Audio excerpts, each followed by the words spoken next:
Le premier tour a été organisé. Dans des conditions exceptionnelles, les Français sont allés voter. Donc il faut maintenir le résultat du premier tour et modifier la loi électorale pour qu'on reporte le second.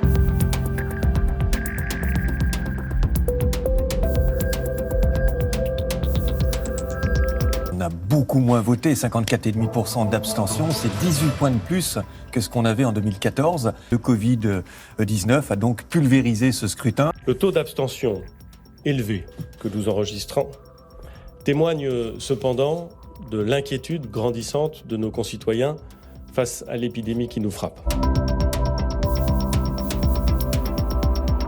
Comment peut-on dire aux gens « confinez-vous » et en même temps, sortez voter. Il y a quelque chose qui n'apparaît pas très logique. Donc, je pense que l'évidence, c'est qu'il n'y aura pas de second tour à la fin de la semaine. Je ne vois pas comment pourrait se dérouler un deuxième tour à cette élection municipale. Il faut donc considérer comme acquises les nombreuses élections qui ont vu les candidats être élus au premier tour et reporter les autres qui devront se tenir dans quelques mois quand l'épidémie sera jugulée.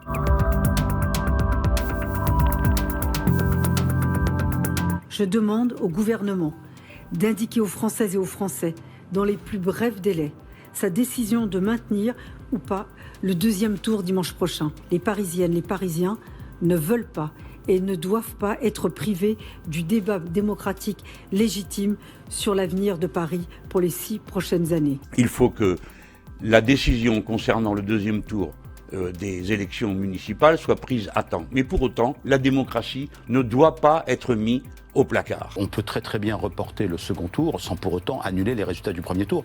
Et je trouverais profondément choquant qu'on annule. Vous pouvez par exemple organiser des élections par correspondance.